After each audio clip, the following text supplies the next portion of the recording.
This episode is brought to you by JLL. Get an insider view into the world of commercial real estate with JLL's podcast, Trends and Insights, the Future of Commercial Real Estate. Whether you're curious about making cities more sustainable, the evolution of office space, or AI opportunities, this podcast will help keep you a step ahead. Tune in for candid conversations with business leaders about the biggest trends impacting how we live, work, and play. Subscribe to Trends and Insights now at jll.com/podcast.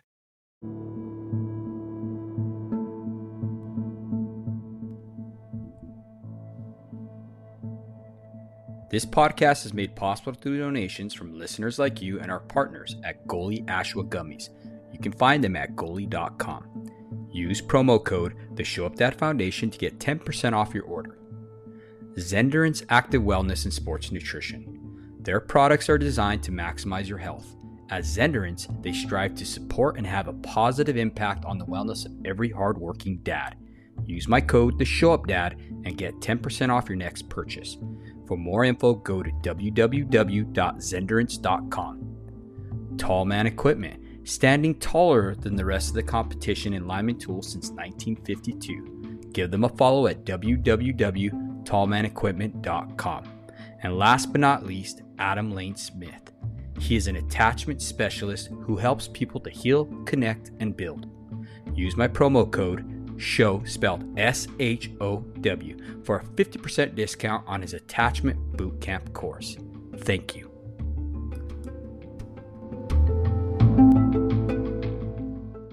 Welcome to the Show Up Dad podcast. This podcast was created for hardworking fathers, and at the Show Up Dad, we recognize that fathers providing for children is certainly important. But when men truly understand their unique role and gain the knowledge and skills to be great fathers, they can transform and impact future generations. Today's guest is Sergeant Greg Fischer. Greg is a U.S. Marine Corps veteran that served 3 combat deployments in support of Operation Iraqi Freedom and Operation Enduring Freedom. As a Marine, he led and took part in combat and humanitarian missions. Greg was honorably discharged at the rank of sergeant in 2006. He is also known as the co-founder of Burn Pit BBQ, where he shares grilling and barbecuing tips. He is a certified ECHO and NeuroLeadership brain-based professional coach. Among his many endeavors, Greg has been married for 15 years and has 3 boys. Welcome to our show, brother. Hey, what's going on, Dave? I appreciate you having me on. Yeah, absolutely, Greg. Well, like always, I want to start off by you telling us a little bit about your upbringing, your family of origin, and what it was like growing up, brother, if you don't mind. Yeah, I know I'd be happy to share a little bit more about my background. So, I was born and raised here in southeastern Wisconsin, just outside of Milwaukee, and my parents split while I was pretty young. So they got married right out of high school, so very young, and had 3 kids, kind of back to back to back. So I could only imagine how much stress that put on the relationship. But so they split up early on, kind of almost before I could remember, so to speak. And then, they both kind of went their several ways, but, they were both both raised me. And then, my mom eventually remarried and brought another male figure into my life. And then my dad eventually remarried as well. So I had another, mother figure in my life too. So I guess the best thing about that is that I had more positive influence around me pretty much my entire life. And that had a huge effect on how I was raised and how I was, how I choose to raise my kids. For sure. Definitely. Yeah. It seems like you would be more well-rounded, I guess, you know what I mean? Having 2 dads and 2 moms and stuff like that. There's a great book called Rich Dad, Poor Dad. And he talks about how the differences between his 2 fathers, you know what I mean? Could you share with us the differences you saw between your stepdad and your biological dad, if you don't mind? Yeah, I mean, both both had their very unique and strengths and things like that. So, my biological father, my dad, I only got to see him every other weekend and, once a week. So I actually spent probably a lot more time with my stepfather. So my dad, very quiet, reserved, introvert, truck driver, doing what he needed to do to provide financially for us, even though he couldn't be there with us. And then my stepfather, who was kind of more quiet, reserved, I think what I appreciated the most about him was that he didn't try and force himself upon, he didn't try and force the relationship, because I was still 7 or 8 years old when he started coming into the picture.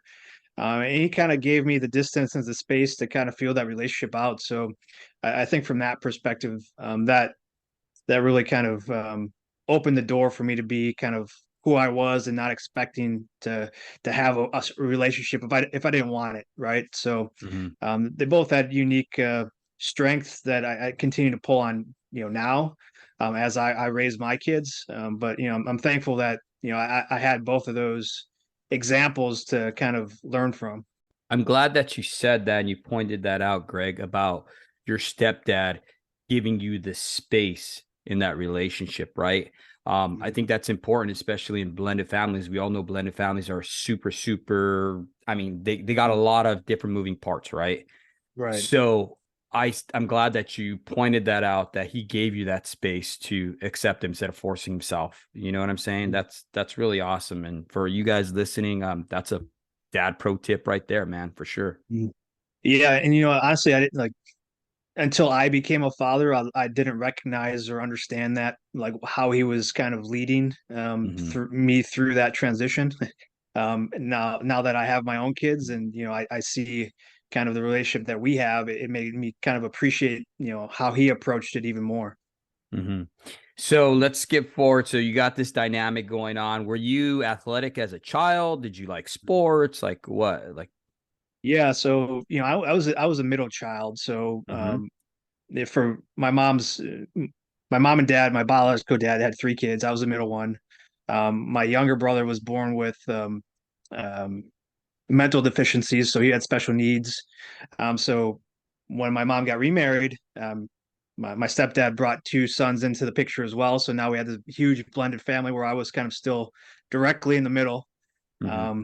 And so for me, I was very athletic. I gravitated towards sports. I gravitated towards kind of, I guess you could say, like that male mentorship of my coaches and the camaraderie of my teammates, because that's kind of where I felt like I fit in the most, because my family life was stable but still really chaotic because you're blending these two families, and then plus with my younger brother having special needs, I was kind of on my own, so to speak, in a way that I could find myself in sports and being around other guys and men. Mm. That's crazy because I see the same thing even with my home. My parents, I didn't come from a blended family, Greg, but I did come from a home that was kind of chaotic. I mean, they did the best they could. I was the middle child myself, and I found myself as well gravitating towards male mentors, sports figures and stuff like that, wrestling, football, etc. So I think that's interesting that you said that for sure. Yeah, and a lot of people I talk with as well is kind of like find themselves in a similar position, Mm-hmm. where even though like they have the relationships with the parents, but they have an outside mentor or some other kind of male figure that really help continue to guide and raise them throughout their youth. And Mm-hmm. I found that through sports, and a number of different men stepped up, um, coaches, people that I knew, that continue uncles. My uncles had a Mm-hmm. great influence on me on both sides of my family. So I was very fortunate to have that growing up. Mm-hmm. I had a guy that I listened to, Michael Gurian from the Spokane Institute. He talked about how boys need structure. And it's safe to say that through sports, that's why we gravitate towards that as boys, right? Because, we have this chaotic household, and then we find structure and stability in sports, right? Because, it's planned, it's, they're watching you, you got positions and stuff like that. You know what I mean? So it's kind of interesting how little boys need that and they gravitate towards that. Yeah, and I can see with my three sons right now, which Hmm. I coach some of them, but they have great coaches as well. That it's not me, but it's other men in the community that are helping to raise these young boys and give them structure and guidance and discipline. Hmm.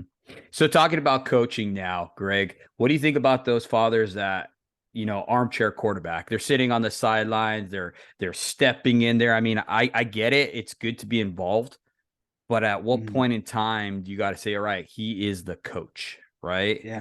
What do you think about those fathers on the sidelines that are just like Yeah, getting it's over it? it's really interesting that because I talk about this a lot with some of my friends who are men who Hmm. have competed at high levels. So I played college soccer at the D2 level. I've been a high level athlete my entire life, so I've been around great coaches. And I guess for me, I take the perspective of if I want to coach my kid or if I want to give feedback, I'll be the coach, or I'll do that in private, one on one with him, away from the field, away from the coach, so I can show that respect because I know it's a hard deal for somebody to raise their hand and volunteer to coach. A lot of times without getting paid, they're putting in their own personal time and effort. So I want to respect that as much as possible. And for the most part, I've seen people do that as well. I'll say baseball, youth baseball is Yeah. pretty crazy with the parents and yelling at umpires and stuff like that, and even the coaches. So I'll have to remind people, hey, calm down, this is a game. These kids are 10, 11, 12. Nobody here is going on in the major leagues right now. I think it's people who have experienced high level competitive, been in that high level competitive space, Hmm. tend to back off a little bit more when their kids are playing, as opposed to maybe that somebody who hasn't played at a high level. They expect a lot more out of their kids at such a young age. Hmm. At least that's my perspective and how I see it. But I'll say that there are some times where maybe I get a little heated, or but my wife is there and she tends to even me out just a little bit. No, I definitely agree with you. I never competed at a high level like that, like Division 1 or anything like that. But I have had a lot of friends in wrestling and stuff like that. Fortunately, me and my younger brother, we were put on every single wrestling team. We're on a traveling wrestling team. We went all over the country. John Smith, Kenny Monday's wrestling camps and stuff like that, right? So we went Mhm. all over the place. And I definitely see that you can burn your kids out for Mhm. sure. You know what I mean? Mhm. And hindsight 2020, looking back, um, I've seen a lot of coaches where like I remember I lost this one kid, right? I scored points on him though. And that was never supposed to happen. This kid went on to win 4-time state champion. Well, I went outside and I changed my singlet, right? And when I walked out, this dad had this kid by the shoulders and was just socking him, because he had me score points on him.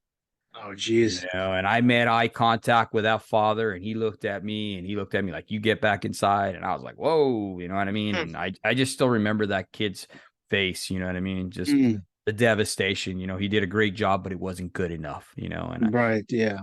I think when you put that much stress on your kids, it takes all the fun out of it and you cause serious damage. You know what I mean? Yeah, I mean, we're seeing it now, all over the place. Just burnt, kids being burnt out before they even get to college because, I know when I was growing up, I got to experience sports, in their season. So, flag football, basketball, then you go into baseball, and then, summers soccer, or you have time off. So you got to experience a lot of different sports and activities. And then kind of once you got into the teenage age, you Mhm. kind of picked what you wanted to focus on, right? But you had a background of all these sports. Well, nowadays, I get to see it firsthand, right? Raising three boys is all these sports go year round now. So, Mhm. and the whole, you know, picking a sport, picking one position in that sport, and just doing that until 18, hoping to get a college scholarship or go play sports pro. The opportunity to do that is slim to none. And then by the time you get to that age where you can continue to play in college, the kids don't want to do it. They're just burnt out, and then they stop playing, and then they don't put their kids into it because they don't want to go through that experience that maybe they were put through. So I see it all the time now. It's totally a different environment, and as a father, I think it's our job to take a step back and really develop our kids Mm. in a way that makes them more well-rounded, not just, hey, I play this one position in this one sport and that's all I do. Well, Mhm. if somebody on the field goes down in another position, or a perfect example is, playing soccer, you play club soccer, maybe one position. And then you go to your local high school. Well, if you're a good soccer player, you might be asked to play different positions because, you're pulling kids from all different areas. So you might Yeah. be asked to play a different position, step up to be a leader. And if all you want to do is do that one thing, you're not really well rounded. You're not ready to step up to be a leader. So, and we're talking sports here, but that has an impact on how you lead and what you Mm. do after sports. So I'm a huge proponent of letting kids kind of try a lot of different things, and then letting them kind of tell us, this is what I enjoy doing, this is what I want to pursue, and then helping them do that. Yeah, definitely as fathers, our job is to help them navigate life, right? And when you're teaching them to put all their eggs in one basket, if that doesn't happen, we're setting them up for major failure, dude. Yeah. You Yeah. know, so I like that concept of having them being well-rounded. It is really interesting though to see that. Mm, I think a lot of times fathers are trying to live vicariously through their mm, kids, for whatever reason. Maybe mm. they saw that their kids have a lot of potential, so they really, really want to push them because they see that their kids have more potential than they did. Yeah. And I don't think necessarily they go out there to really ruin their children. I just think that they just don't know how. They Mm, I don't think that they don't know how to love their kids. I think that they just need to love on their kids, if that mm. makes sense. Yeah. Yeah. No, I think that makes total sense. I think the push to, help their kids become great is out of a place of love. Yeah. But maybe sometimes it's misconstrued, or maybe it comes from, again, like you mentioned, maybe it's a little bit of ego. Like if Hmm. I had somebody push me, harder when I was a kid, maybe I would have done, you know better in this sport and went on to do this thing. But yeah, I definitely agree with you that especially in the sports realm, Yeah. allowing kids the space and opportunity to fail, make mistakes, that's the only way they're going to learn. And if we're constantly berating them or putting them through that, like like the example you shared of physically actually hitting them, Yeah. I don't know how well that does from a mental perspective as well. No, for sure, for sure. So we talked about sports, Greg, and you mentioned something about being a Division II level soccer player. Mhm. So, wow. So you went to that level, right? You played soccer. How did you go from there to going into the Marines? Like, what was that like? Yeah, I was actually vice versa. So, Oh, okay. I played soccer pretty much my entire life through high school, and Okay. then had some offers to go play D1 college here in the state of Wisconsin. And around the same time, September 11th happened when I was in, a senior in high school. Hmm. My story is I felt the call to serve at that point. Hmm. I went into the military, Marine Corps. I still kept in contact with the coaches in the area and stuff like that, just to make my presence, still felt, because I still had dreams of playing, college soccer when I came back home. And then 4 years later, got out of the Marine Corps, came back home, and was fortunate that a local Division II college here in the state, took a flyer on me and let me walk on. And then I just started training my butt off for the next 6 months to a year while they redshirted me, and then made the team and continued to play for the next few years. Wow, that's an interesting story, brother, for sure. Yeah, yeah, yeah. So you got out. So you went in 2001, right? And you got out. 2000, yeah, yeah. 2002 was when I graduated high school, and I had already signed up. I was, Okay. halfway through my senior year when I said, "Hey, I'm gonna join the Marines," sign the papers, and then when I graduated high school, that summer I was off to basic training. Hmm. And you went to Camp Pendleton or Yep, yep, MCRD? Okay. yeah. San Diego. Yep. San Diego. Yeah. Okay, cool. So you went in then, you got out in '06. How was that transition like from military to civilian? Like, I know a lot of people, even myself included, had a hard time transitioning. So what was it like for you? Yeah, I mean, I'd say it wasn't easy, but there's some things looking back on what made my transition maybe a little bit more smoother, or um, less challenging than maybe some of other people that I know of. Is really, you got to start planning for that transition as soon as you get in. Hmm. So by nature, for whatever reason, I was a very good saver. So when I get those paychecks in the military, I was putting money away to the side.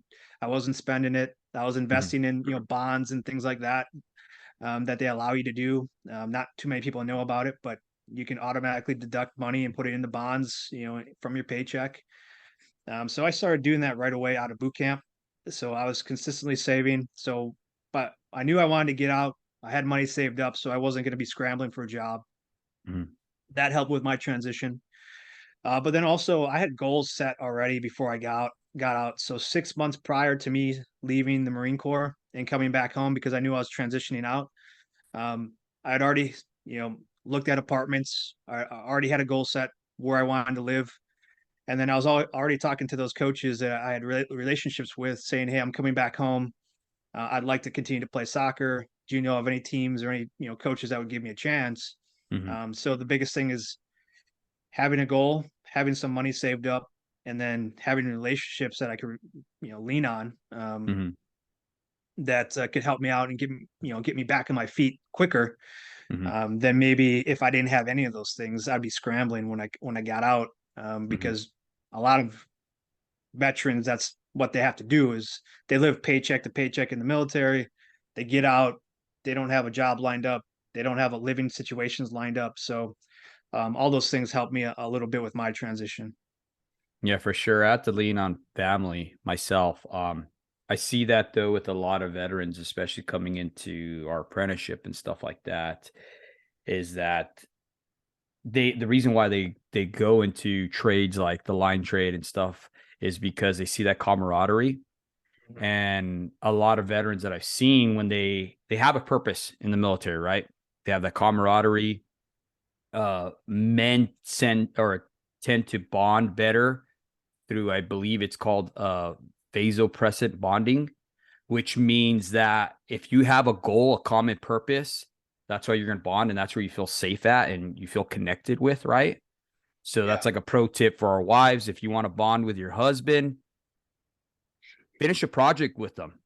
They will Right. absolutely love you for that. Mhm. Okay. So back to what I was getting at is, yeah. So you got this bonding that you do in the military. You have this goal, you have this purpose per se, and then when you get out, a lot of them don't have a purpose, you Mhm. know.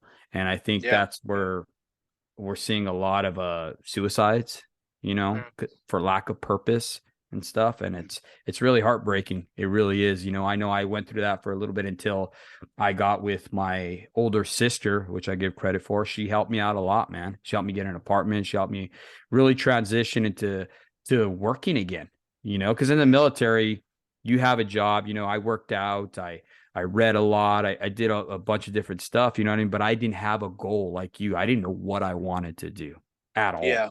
There's a Hmm. lot of drinking for me, you know? Hmm. Yeah, and I'll say, like, looking back at it now, getting around a team again, like you mentioned, Hmm. having a common purpose, being around like other men. Hmm. Now, I was a freshman, but I was the oldest one on the team, right? Hmm. So I had to, go through that dynamic. But we had I was training 2 to 3 times a day. Now I was with Hmm. these men again. We had a purpose, be the best player, be the best team that we could be. Um, all the while, I was continuing to learn how to live in the civilian world again, because for me, my time in the Marine Corps was a very heavy combat. So I was Hmm. deployed. I was part of the invasion from Kuwait to Baghdad, during that piece, and Hmm. then I made two additional deployments to Iraq during combat, as an infantryman. So I had seen combat or trained for combat for almost 4 years every single day, and then I get out, and now I'm kind of on my own, with my own thoughts, my own kind of direction. And my transition was probably easier than most because I planned ahead a little bit more. But at the same Yeah. time, I was still going through a lot of that. What's my next purpose as a person, as an individual? What did I just go through? How do I decompress and debrief all the death, destruction, near death that I experienced? Hmm. And I'm still processing through that 20 years later. So it doesn't happen overnight.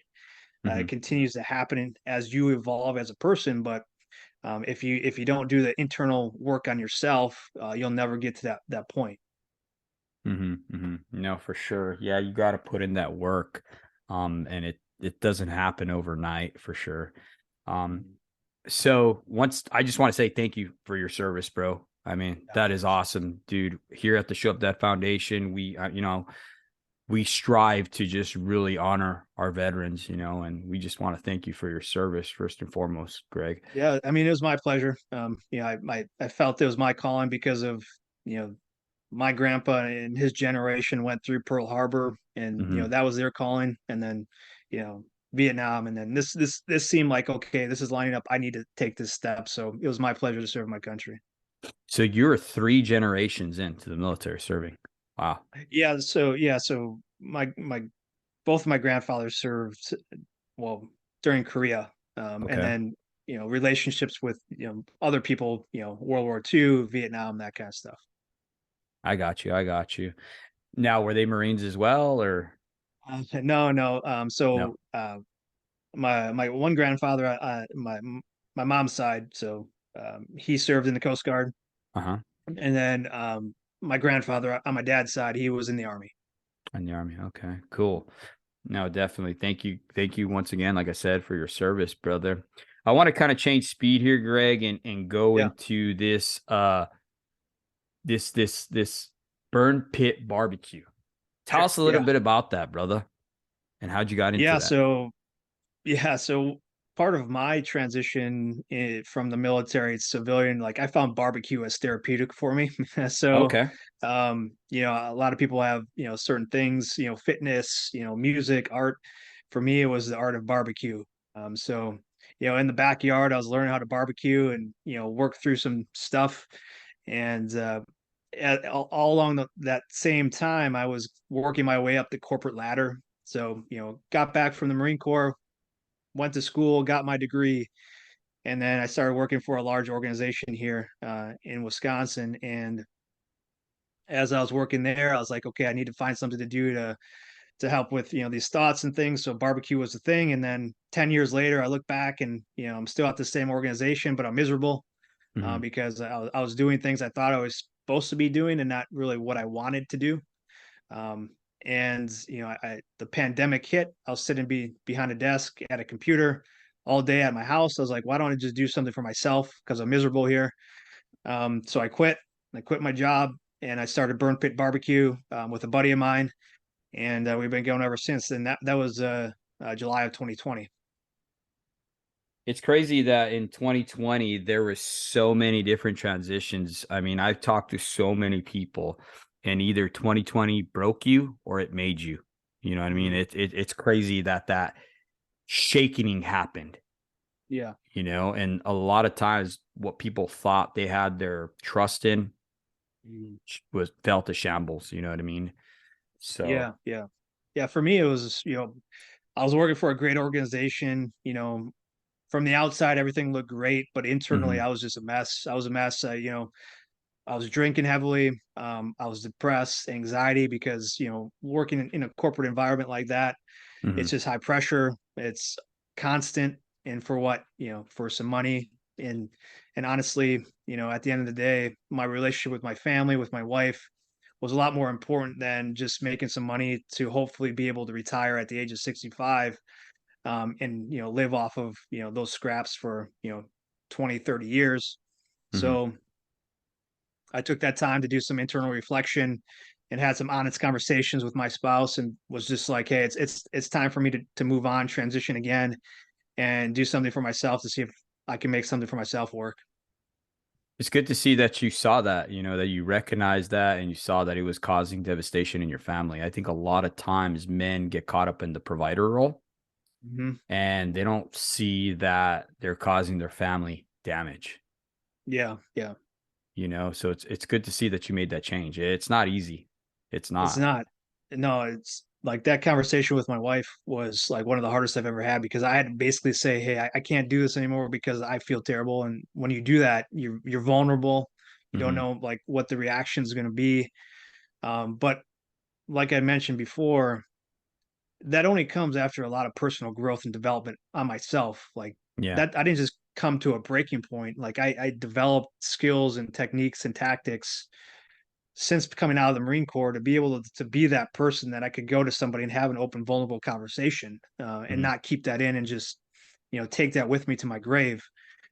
like I had to do the personal work to be comfortable to be able to have that type of conversation, not Mhm. only with myself, but with somebody else. For sure. Yeah, definitely a lot of trust there. And it takes also you guys having a relationship that's based on solidness, you know what I mean? And, Mhm. because being able to come to someone that you trust and just dump and being, you know what I mean? For them to be able to be empathetic towards us, when we pour out our hearts to them, that's not easy at all. And Yeah. I'm glad to see that your wife created a safe space for you, but Mhm. that probably took work as well. I mean, building up Mhm. through your relationship, it just didn't happen overnight. It's not something you do to somebody who you're in your first year of marriage, right? Right. Yeah. Yeah. And I mean, she had been with me since, the Marine Corps. So she has been through all of those transitions with me. And she's Hmm. been probably the reason I'm still here is like she's been that person I can talk to and Hmm. give me ideas, but at the same time hold me accountable to, being a man and provider and being a father. So yeah, we do have that relationship. It takes a lot of work. It takes a lot of getting to know each other again, especially once you've been out, you've been on deployment, you've been away from, your family for, months on end, and you come back and you're kind of like strangers again. You have to get to know each other. So that takes a lot of work. And, we're 20, as a couple, we're about 20 years in, and Hmm. we're still learning about each other. We're still learning how to be, husband, wife, together, raising a family. So it never ends. No, for sure. And it definitely takes resources and researching on your own how to develop that relationship back. Mhm. We teamed up with the National Father Initiative and we got some resources for transitioning fathers from the military, you know what I mean, when they've been on deployment, and also fathers who have been estranged from their kids, whether it be through divorce or working out of town all the time, and how to really gain back those relationships with our children and our Yeah. spouse, and I think those are Mhm. great resources that we didn't have in the past, Mhm. and now we're being able to share through our foundation to men and women who are listening to our podcast, right? Yeah, I mean, that's fantastic having those resources available to help people through that transition. I mean, that'll help so many families. I'm thankful that you guys are doing that. Yeah, for sure. So what sparked your interest in neuro leadership, and am I saying that correctly? Echo, Yeah, ECHO? Okay. Echo. Yep. So, yeah. So the part of my time in the corporate environment was, I was a leader, a manager, as well as I was helping develop other leaders. Hmm. So those are just two courses and certificates that I found like were very beneficial to not only an organization, but how to lead and coach other people.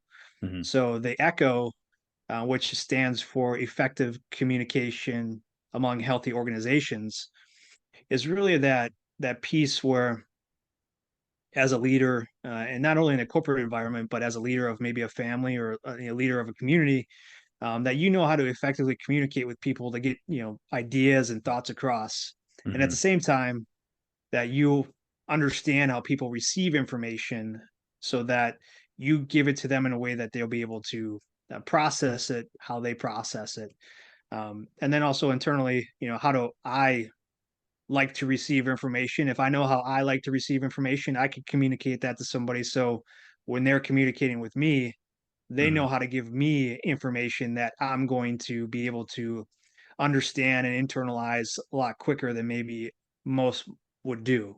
Does that make Hmm. sense? Yeah, for sure, for sure. No, and communication is one of the biggest things I see, whether it be communicating with your spouse or communicating with your children. Everybody has a different level of how we communicate with them. You definitely aren't going to communicate with your children as you would your spouse, right? Right. So Yeah. you have to kind of format it and change Hmm. it at their level that they can perceive it. So I think that's a big thing that you're doing there for sure. Yeah. So, like, examples would be like, a lot of times in a meeting, you might have somebody that's introverted that, doesn't participate, or, maybe doesn't raise their hand. Well, they might be, internalizing that information before they, are willing to provide, their suggestions or their thoughts, or, they might take time to go back to their desk and then write up a really thoughtful, email where you thought they weren't even paying attention because they didn't participate. Mhm. So understanding like that dynamic in a workspace or even in, a relationship within your family is huge. And the same with like the visionaries that are always like the dreamers that have the big ideas, Mhm. but they don't articulate the steps that they got to get there, right? So understanding how they think, and they see the big picture, but okay, now let's talk. How do we get to that?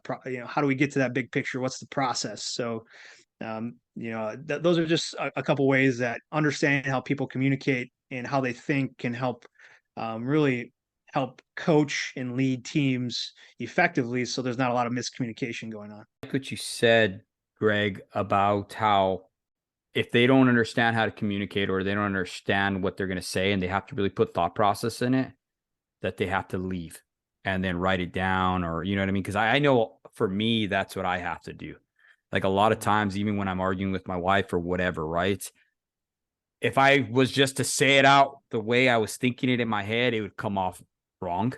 And Right. that's not what I meant. And that's why she's Yeah. like, a lot of times she's Mhm. like, "Oh, what do you mean by that?" And I'm like, "I don't know. I'll let you know, And then I got to think back. I got to kind of isolate in a sense and think what I'm trying to say. That way I can communicate it better to her Mhm. without offending her. You know what I'm saying? If Mhm. that makes sense. So, Yeah, no, that makes perfect sense, and that happens a lot, in relationships. mhm, In the workplace. That's where you get those kind of tension and dynamics. It's not because people aren't trying their best; it's maybe because they don't understand how each person receives information. So that's part of what I help do is coach people to be able to understand, how people receive information, but then also how people like to give information. So mhm, people can come together and have at least a working environment where there's not a lot of tension and people kind of can communicate freely and understand, that they might need to tailor their approach to certain individuals based off of how that individual thinks and communicates, and vice versa. So it's definitely a give and take. It's not just like, hey, I'm going to mhm. tailor everything to you. It's more like, okay, you understand that how I give information as well. So now you can tailor your approach to how you ask me questions. So I hope that makes sense. That's kind of high Yeah. level. And we have assessments and things where people can actually take an assessment to find out more about how they receive information or how they like to receive it. So that's part of the process, too, which is very enlightening, Mhm. especially when teams go together. Yeah, certain teams have like their own profiles. So, if you have 4 or 5 people on a team, you all take the same assessment. You have individual, um, characteristics, but as a team, you have a characteristic. So, how you are perceived by other people on the outside can change as well. Oh yeah, for sure. And I think that's a big thing, how other people or how you think other people perceive you. And Yeah. I've seen people just completely sabotage relationships and everything based off of what they thought that person Yeah. perceived of them, Yeah. super devastating. There's a Mhm. great book by Trinity Jordan that talks about that. It's called Sabotage. I don't know if you're Mm. familiar with it. I've heard about it, but I haven't had a chance to dive into it. Yeah, he goes into there how people have this way about them where they fall into this cycle, and because of their the way they think and stuff like that, they literally will get into a position where it's really going good, but because of their Mm. thought process they will actually literally self-sabotage everything, and they'll Mm. wind up back in the same position they were in you know Yeah, almost like a self-fulfilling prophecy type of thing. Yeah. Absolutely, Yeah. absolutely. So, brain development is the Mhm. same as leadership development, you know what I mean, according to Dr. Paul McDonald. Mhm. How important is it for men to take care of their mental health and develop these skills? Yeah. I mean, I think it's one of the most important things is that, we Mhm, continue to build, our mental capacity. We learn more about ourselves and personal development. A lot of time, especially in the military, we focus more on like the discipline, the mhm, physical piece, and we don't focus necessarily as much on the mental piece. But as men and people, in the community raising families, like we can't expect other people to do this for us. We have to do it for ourselves. So that takes initiative. That that takes accountability on ourselves to seek out resources, to get around other people that are continuing to level up and challenge themselves. So yeah, brain development, the mental aspect, it never stops. It shouldn't stop until your last breath. So I mean, I'm pretty passionate about that, and that's one of the reasons I'm glad I was able to come on here and talk with you a little bit more, David. Is that, like, I think men need to continue to build their mental strengths and continue to develop mentally, personally, because nobody's going to do that for us. Mm-hmm. So how do you help others with these science-based concepts? What have you done through your coaching and stuff like that? Yeah, so the NeuroLeadership, the brain-based coaching, is actually a concept which is kind of new, but it's been around for a long time. Mm-hmm. It's really coaching people through dilemmas or challenges that they might have, understanding that they already probably know the answer to that, like what they need to do, Mm-hmm. um, and then helping them develop milestones and guidelines to keep them on track. So the biggest thing that I've found, coaching high level performers, um, is that they know what they need to do deep down. Like, if they have a goal set for themselves, they Mm-hmm. know what they need to do. It's just now putting it down a plan of action to get to that place. Mm-hmm. So I help work with them to understand, why, what is the motivation to get to this goal, but then also, what do you need to do, you know, between now and then, to make sure that gets accomplished. So it's a lot of questioning. It's a lot of leading them down a path where I've had people come to me with goals that, after our first conversation, like that goal that they had isn't their goal anymore, because there's a deeper understanding to what they wanted to do and accomplish. So it could happen just like that, but having somebody there to ask you challenging questions or to get you to think differently Mm-hmm. about how you're approaching something is really kind of how I can help the most, because you have an outside, almost third party opinion, or not opinion, but somebody there to help guide you through your thought process and help you understand maybe things that you haven't thought about before. What is the biggest roadblock that you see with a lot of men? Basically, it's that, their ego, right? Ego. So ego, yeah, it's I want to do this because it's going to make me look like this, or um, I want to do this because it'll make me the top of this or whatever. Mm-hmm. But ultimately, like, that's not the reason. That's not the goal. The goal is because they want to do something else, or they want to be perceived as something else. So and then also, accountability. Um, People who don't follow through on things that they say they're going to do, it's a habit. You continue to develop that habit of not doing things, and you never move forward. So getting back into that personal growth, if you consistently set goals for yourself but you never hit them, Mm-hmm. you're developing this pattern, this habit of staying in the same spot and never progressing past where you're at. Mm-hmm. So it definitely requires a level of commitment, engagement, and performance, right? That's all definitely going to impact how they respond to the coaching, correct? On Yeah, their yeah, end. and engagement is probably the biggest thing. Is like, I'm not taking notes for you. You're expected to take your own notes. Like, I'm not typing up Mm-hmm. notes and sending it to me after a session. Like, it's all on you. Like, I'm going to help guide you, but ultimately, like, this is on you to take action and accountability, to get to where you say you want to go. Um, so that's the biggest thing. Is the people that have the most success are the ones that take initiative.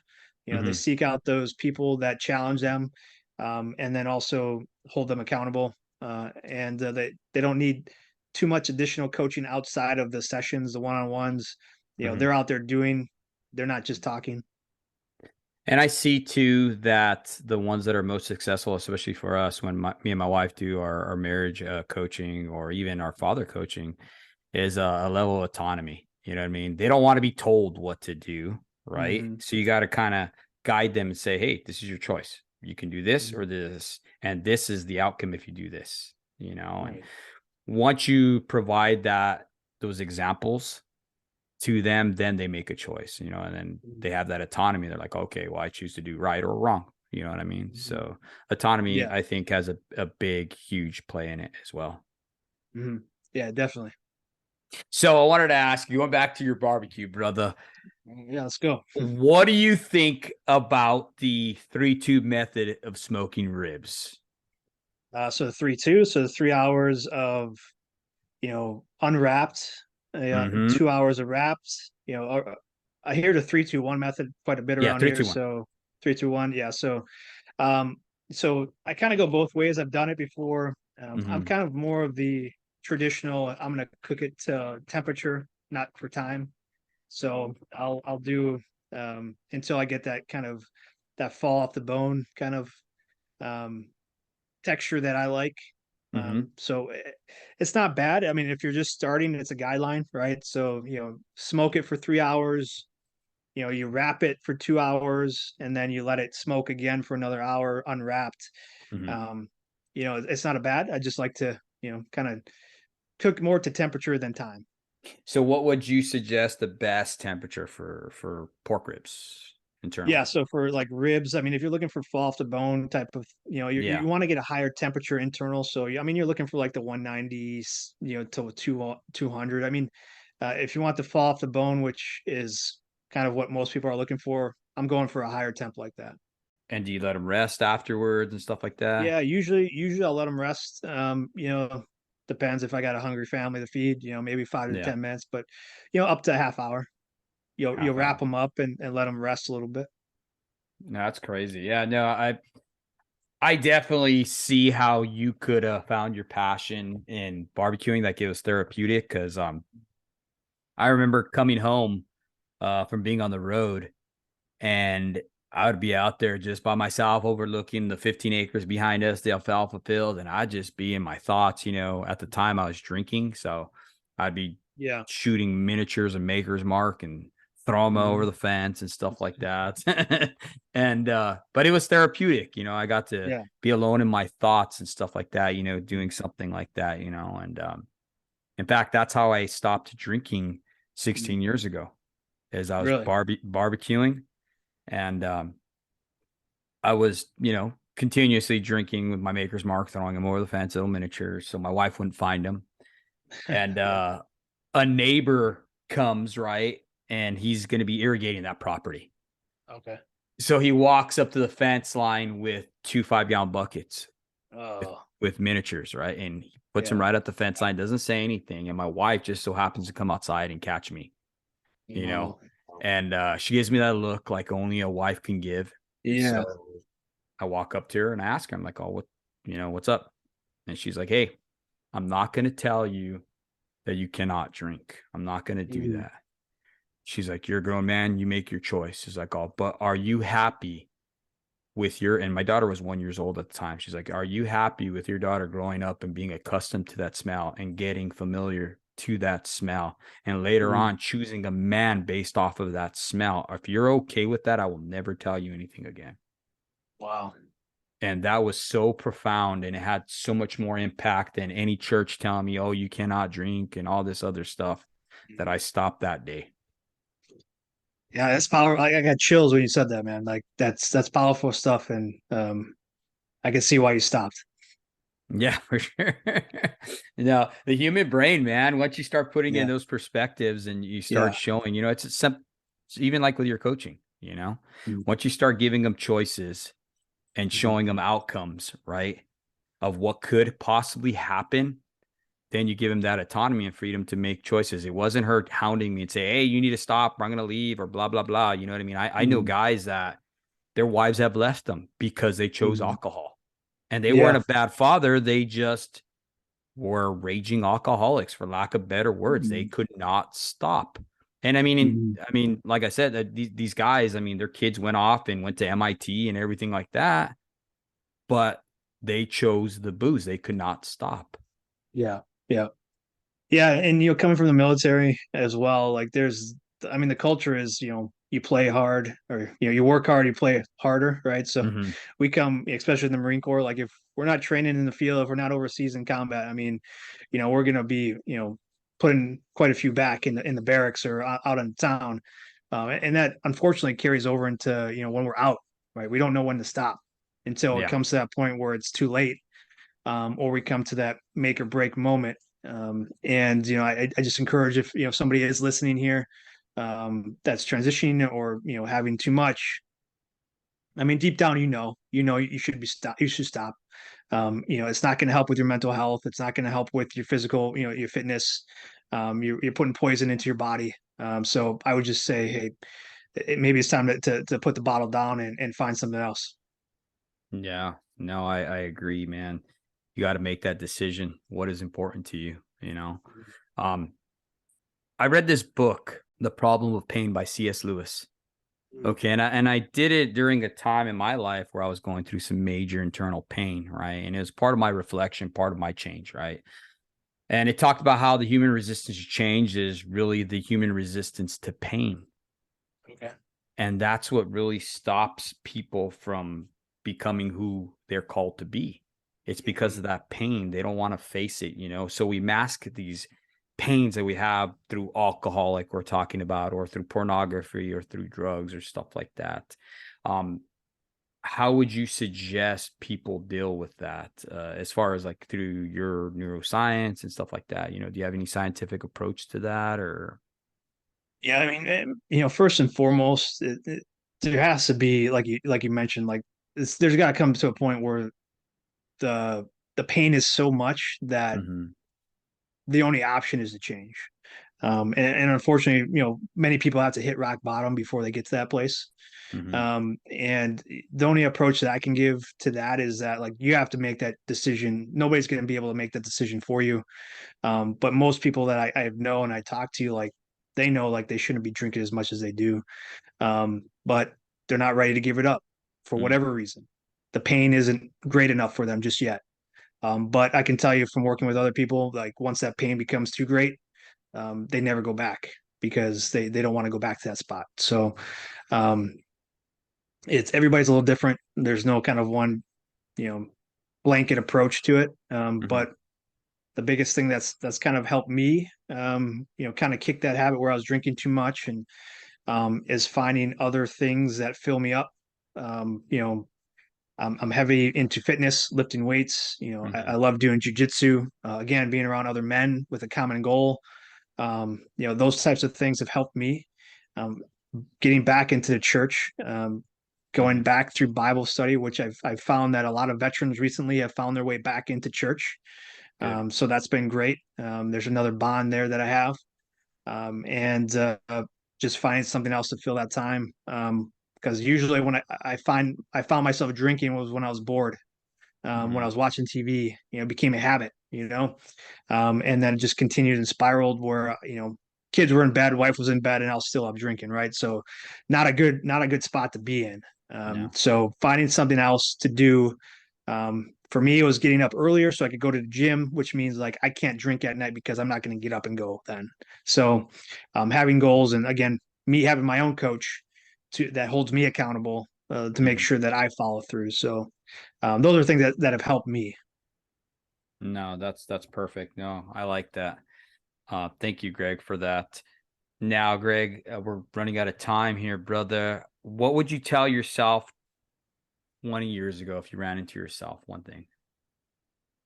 That's a great question. If I could go back 20 years and tell myself something, I would say, "Hey, man, you're right where you're supposed to be." And I truly believe that. I think each of us, even right now, we're where we're supposed to be, Mm-hmm. and so it takes a lot of pressure off. Like a lot of times, we think we're not doing enough.